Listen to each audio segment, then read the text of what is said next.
Caros fiéis, o Evangelho deste domingo de hoje, domingo chamado Inaubis, onde termina a oitava de Páscoa, tirado do Evangelho segundo São João, de fato é o final do Evangelho segundo São João, capítulo 20. Naquele tempo, chegada já a tarde daquele dia, que era o primeiro dia da semana, e estando fechadas as portas do lugar onde se achavam reunidos os discípulos com medo dos judeus, veio Jesus e, pondo-se no meio deles, disse-lhes: a paz seja convosco. E dizendo isto, mostrou-lhes as mãos e o lado. Alegraram-se muitos discípulos vendo o Senhor. Disse-lhe Jesus outra vez: a paz seja convosco. Assim como meu Pai me enviou, assim também eu vos envio. Ditas estas palavras, soprou sobre eles, dizendo: recebei o Espírito Santo. Aqueles a quem perdoardes os pecados, ser-lhe-ão perdoados. E aqueles a quem os retiverdes, ser-lhes-ão retidos. Ora, Tomé, um dos 12, chamado Dídimo, não estava com eles quando veio Jesus. Disseram-lhes, pois, os outros discípulos: nós vimos o Senhor. Ele, porém, lhes disse: se eu não vi em suas mãos o sinal dos cravos, se não meter o meu dedo no lugar dos cravos, e se não meter minha mão em seu lado, não acreditarei. 8 dias depois, estavam os discípulos de Jesus outra vez no mesmo lugar, e Tomé com eles. Veio Jesus, estando fechadas as portas, e pondo-se no meio deles, disse: a paz seja convosco. Depois disse a Tomé: mete aqui o teu dedo, e vê as minhas mãos. Chega também a tua mão e mete-a em meu lado. Não sejas incrédulo, mas fiel. Respondeu Tomé e disse-lhe: meu Senhor e meu Deus. Disse-lhe Jesus: tu creste, ó Tomé, porque me viste. Bem-aventurados os que não viram e todavia creram. Jesus fez ainda em presença dos discípulos muitos outros milagres que não foram escritos neste livro. Estes, porém, foram escritos para que creiais que Jesus é Cristo, o Filho de Deus, e para que, crendo, tenhais a vida em seu nome. Podem sentar-se.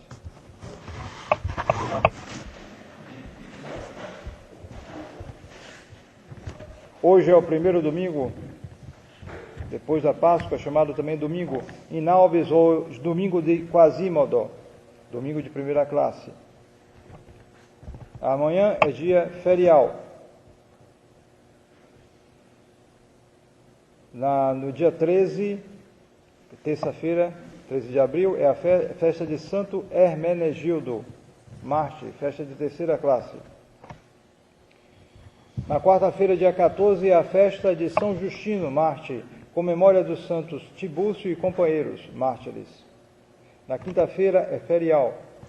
A sexta-feira, igualmente. No dia 17, sábado, é a comemoração da Santíssima Virgem no sábado. Se faz também memória de Santo Aniceto, Papa e Mártir. O próximo domingo será o segundo domingo depois da Páscoa, chamado também Domingo do Bom Pastor. Em nome do Pai, e do Filho, e do Espírito Santo. Amém. Estamos em pleno tempo da Páscoa e, no entanto, este domingo, que é chamado domingo Inaubis porque era o domingo onde, terminando a oitava de Páscoa, aqueles que eram batizados, tinham sido batizados na vigília de Páscoa, tiravam as roupas brancas que usavam, porque ainda há esse costume, no rito do batismo, de vestir a criancinha com uma veste branca, logo depois do batismo. Porque era o costume dos primeiros cristãos, que eram adultos em geral, convertidos, e que se vestiam de branco depois do batismo, que se fazia um batismo coletivo no dia da vigília de Páscoa. Então eles, em lembrança disso, e para marcar isto, ficavam com essa veste durante uma semana, e depunham no domingo Inaubis, na oitava. Aí é que eles tiravam aquela roupa especial, passavam uma semana com ela. Mas é também chamado, mas se poderia também chamar esse domingo, devido ao Evangelho, de domingo ligado às chagas de Nosso Senhor, porque o Evangelho fala disso. O Evangelho é o Evangelho das 5 chagas de Nosso Senhor. Porque notem bem, Nosso Senhor aparece ressuscitado. e aparece com as chagas. À primeira vista, não devia ser assim. Por quê? Porque ele aparece com o corpo ressuscitado e glorificado. Ora, à primeira vista, o que é que evoca a chaga? O sofrimento, claro. Nosso Senhor sofreu terrivelmente. E as chagas, é claro, são isso. Alguém que teve um acidente e em resultado desse acidente sofreu, teve várias chagas. Se ele quer se curar, ele vai ter que fechar aquelas chagas, curar aquelas chagas, cicatrizar e, de preferência, tirar a mesma cicatriz. Para nem lembrar mais daquilo, daquele momento terrível que ele passou, digamos assim, daquele acidente, seja lá o que for. Ele vai querer se livrar daquelas chagas. Nosso Senhor Jesus Cristo não quis se livrar das suas chagas.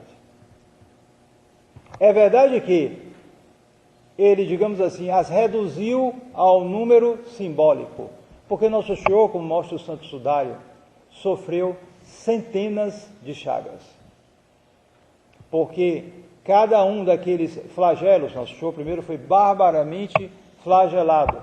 A flagelação dele não foi uma flagelação comum de alguém que devia ser crucificado. Nesse caso, a flagelação era menor. Foi uma flagelação maior. Então, está ali tudo registrado no Santo Sudário, ele foi açoitado com um flagelo, um flagrum romano, que tinha bolas de chumbo ou de cobre, e no final tinha pequenos pedaços de ossos que, quando com açoite passava, ia cortando e tirando mesmo pedaços de carne. Se calcula que foram mais de 200, ou talvez mais ainda, feridas que ele recebeu no seu corpo só com a flagelação. Então, por que só 5? Porque são 5. Nosso Senhor, então, reduziu a este número simbólico, e que foram as mãos, os pés e o lado. Ele aparece ressuscitado assim. Ele não apareceu com 200, 300 feridas, apareceu com 5, mostrando assim que ele estava glorificado, é claro. Ele não estava mais no estado em que ele se encontrou na sua paixão, evidentemente. Porém, ele conservou de uma maneira simbólica aquelas 5 chagas. E o povo católico entendeu isso muito fortemente, as 5 chagas. Eles têm essa devoção às 5 chagas, e essas 5 chagas marcaram a cristandade. Por exemplo, no povo que foi nossos pais, os pais do nosso país, os portugueses. Os portugueses têm no seu brasão 5 castelos, que significam também as 5 chagas de Nosso Senhor. Isso faz parte da heráldica portuguesa. E faz parte também da nossa, porque nós adotamos durante até a República, né? Os emblemas da monarquia herdavam os emblemas da monarquia portuguesa. Havia uma transmissão. Então havia esse mesmo simbolismo das 5 chagas de Nosso Senhor na bandeira brasileira imperial, que era muito mais bonita do que a bandeira atual. Então, o Nosso Senhor, então, não foi à toa que ele deixou isso. Isso está na liturgia católica, que coloca este evangelho das 5 chagas justamente no domingo depois da Páscoa, logo no primeiro. E isso é uma vontade expressa de Nosso Senhor Jesus Cristo, já que foi Ele que apareceu desta maneira, trazendo suas 5 chagas. Então, é algo que é obrigatório para nós meditar e tirar os significados e aplicar na nossa vida. A primeira pergunta é: por que Nosso Senhor Jesus Cristo as conservou?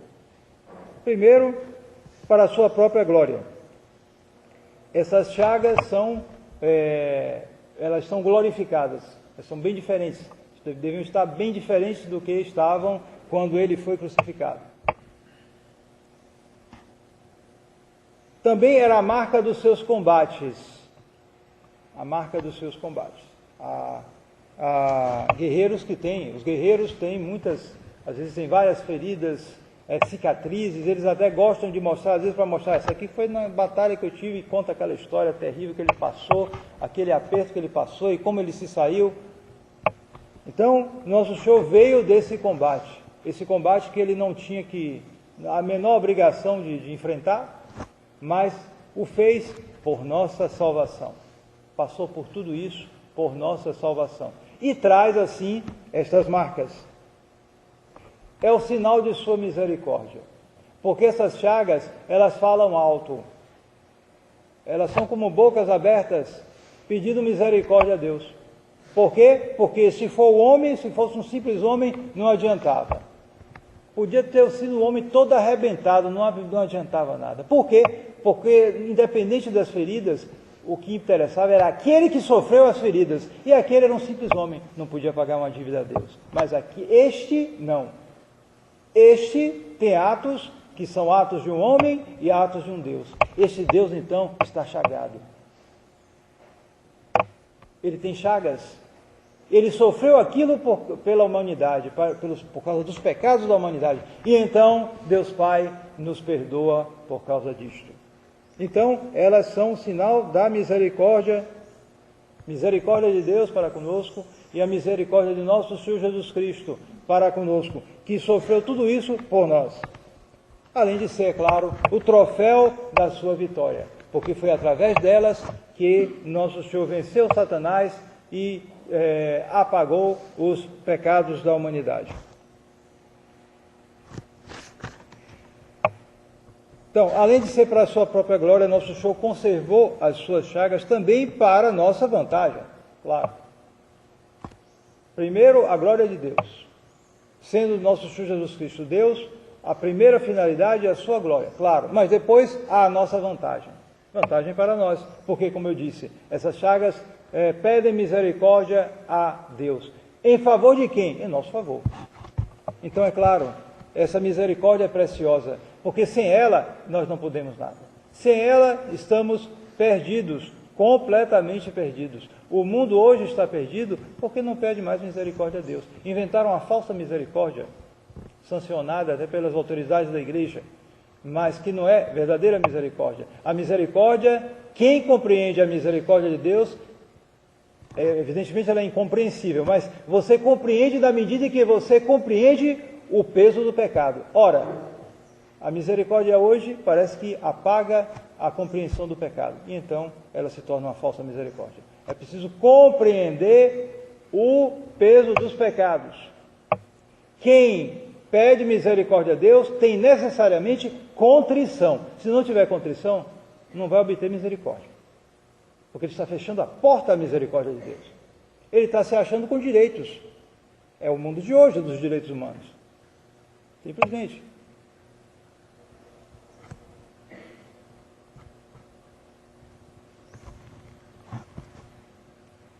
Por que nosso Senhor, então, não só conservou essa é a segunda pergunta, conservou essas chagas, mas Ele as mostrou. Ele diz, vê minhas mãos, vê meus pés. Ele quer que nós vejamos essas chagas. E isso não é sem finalidade, é claro, tem um objetivo. Dois objetivos principais podem ser mencionados. Primeiro, para fortificar a nossa fé. É evidente, todo o caso de São Tomé está aqui para provar, porque São Tomé não viu, não estava lá. Primeira vez, nosso Senhor mostra, mas de uma maneira mais simples, digamos assim. Ele simplesmente mostra. E São Tomé não está lá. Então São Tomé não acredita no testemunho dos apóstolos. Ele quer ver. Então, na segunda vez, nosso Senhor é veemente. Não só São Tomé vai ver, São Tomé vai meter a mão, vai fazer isso, vai tocar, vai ver uma chaga. Para que prova maior de um corpo do que uma chaga? Um corpo pode ser aparente, mostrar uma impressão, e é um corpo, mas vá lá e veja se você abrir e está aberto, vai sair sangue, vai isso aqui, você vai ver carne. Então é evidente que é um corpo. E o corpo de nosso Senhor glorificado, para dar prova de que era um corpo verdadeiramente ressuscitado, físico, ele estava lá com as chagas, para provar isso, provando assim sua ressurreição corporal e dando assim a prova de sua divindade. E o resultado foi 100%, porque São Tomé caiu de joelhos e fez a confissão mais explícita da divindade de nosso Senhor Jesus Cristo, que se encontra nos Evangelhos. Está ali claro, meu Senhor e meu Deus. Só se encontra isso diretamente uma vez nos Evangelhos. Se encontra nas epístolas de São Paulo. Ele fala de Jesus como Deus, bem claro, Theos em grego. Mas aqui se encontra na declaração de um apóstolo e nos Evangelhos, diante de nosso Senhor. Então, não há, é algo extraordinário o poder das Santas Chagas para fortificar nossa fé, tirando nossa dúvida. E a eficácia primeira foi exatamente com São Tomé. Alguém pode perguntar, mas eu não vi as Santas Chagas de Nosso Senhor. Bem-aventurados sois vós. Porque é Nosso Senhor que diz aqui. Bem-aventurados és tu. Você viu, você creu porque você viu. Bem-aventurados aqueles que não viram e creram. Então, se nós tivermos fé sem ver, será ainda maior o nosso mérito. Maior do que o de São Tomé, que foi um santo tão extraordinário que depois disso, depois do que ele passou, depois dessa lição terrível que Nosso Senhor lhe deu, ele foi o santo que mais expandiu a fé na face da terra. De tal maneira que há relatos, que dizem que ele chegou até aqui na América, mesmo aqui em Salvador. Tentou evangelizar os índios na época. De qualquer modo, se sabe com certeza absoluta que ele foi até a Índia, onde ele fundou os chamados cristãos malabares. Cristãos que já sabiam, tinham batismo, tudo isso, trazidos que foram evangelizados por São Tomé. Eles se chamavam cristãos de São Tomé. Os portugueses é que os descobriram, quando eles viajaram pela Índia, descobriram esses cristãos, de onde vieram? Não, São Tomé ensinou a gente. Então, São Tomé foi o apóstolo que mais expandiu, foi mais longe, de uma maneira impressionante. E isso foi efeito daquelas chagas que ele não só viu, mas tocou e quis, por imposição mesmo de Nosso Senhor. Nosso Senhor, ele fez o desafio e Nosso Senhor, que não tinha nenhuma obrigação, mas condescendeu e venceu. Além de fortificar nossa fé, também para manifestar seu amor por nós. Por quê? Porque mostram as chagas até onde ele sofreu. Até onde sofreu. Porque os sofrimentos morais são muitas vezes maiores do que os sofrimentos físicos, mas eles são naquela pessoa que os sofre. No entanto, eles não manifestam muito para os outros. Por isso, muita gente não percebe quando o outro, por exemplo, está deprimido ou está num sofrimento muito grande. Não parece, depende da pessoa também. Tem uns que manifestam mais, tem outros que se manifestam menos. Não aparece tanto. Mas alguém que aparece todo arrebentado no meio da rua, ninguém fica indiferente. Imediatamente alguém tem que fazer alguma coisa. Ele está aí botando sangue para fora. Eles impactam mais. E, por isso também, Nosso Senhor quis mostrar essas chagas para os apóstolos. E é claro, se eu tenho minha fé fortificada e minha caridade aumentada, eu tenho que necessariamente seguir Nosso Senhor e imitá-lo. Se eu não sigo, se eu não imito, eu não tenho nem caridade, nem fé forte. Posso ter até fé, mas será uma fé talvez até morta. Porque uma coisa leva a outra, então não se queixe se vocês têm que levar algumas chagas também. Sejam chagas corporais, sejam chagas morais, e isso faz parte desse processo. Fortificação da fé, aumento da caridade, imitação de Jesus Cristo. Finalmente, que proveito para nós? Esse aí é o mais, digamos assim, o mais importante para nós. Porque temos que, Nosso Senhor fez tudo isso para nós e nós estamos sempre procurando tirar proveito porque precisamos. Os indigentes estendem a mão. E nós temos que estender a mão. Temos que nos humilhar e nos colocar, como nós somos de fato, mendigos diante de nosso Senhor Jesus Cristo. Então, o primeiro proveito, o principal, é isso do que eu falava a vocês agora há pouco. A contrição. Porque hoje nós somos pessoas que perdemos cada vez mais contrição. Por quê? Porque nós nos julgamos com direitos. Nós vivemos no mundo dos direitos.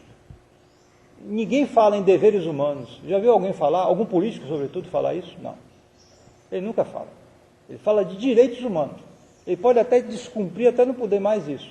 Mas ele fala. Ele enche a boca e fala. O tempo todo, todos eles falam até não poder mais. Direitos humanos. Mas ninguém fala de deveres humanos. Porque esses deveres humanos levariam necessariamente a ligar o homem a Deus. Ninguém tem direitos humanos diante de Deus. Alguém tem, por acaso? Nós temos deveres. Então eles apagam os deveres, porque conservando os direitos é só entre os homens e aí se arrumam as coisas em proveito deles próprios. Então nós temos que, entre esses deveres, um dos primeiros é esse: nós temos que nos colocar diante de Deus como nós somos de fato pecadores. E, portanto, resulta disso a contrição. Então, vendo tudo que nosso Senhor sofreu por nós e que Ele conservou, mesmo na sua glorificação, isso deve nos levar necessariamente, primeiro de tudo, a essa contrição. Depois, a gratidão. Aquele que foi tirado da miséria, do buraco onde ele estava, tem que agradecer. Se sente grato ao seu benfeitor. Se você é contrito, você é grato para com seu Salvador. E, finalmente, duas coisas, uma ligada à outra. Primeiro, a confiança, que é essa fé fortificada que nos leva a esperar em Deus, contra ventos e marés. E, apoiado nisso, a coragem generosa. Coragem generosa de quê? De ter uma vida católica verdadeira, no meio desse mundo apóstata, desse mundo que esqueceu nosso Senhor Jesus Cristo, desse mundo que não contempla mais as suas chagas e por isso perdeu a fé, enfraquece, não tem mais caridade e não espera mais nele, não quer nem saber dele. Nós devemos fazer o contrário e devemos seguir a nosso Senhor imitando-o, porque se mesmo na sua glorificação ele conservou as suas chagas, como é que nós não queremos aceitar as nossas, se ainda não somos nem glorificados e nem sabemos se seremos? Em nome do Pai, e do Filho, e do Espírito Santo. Amém.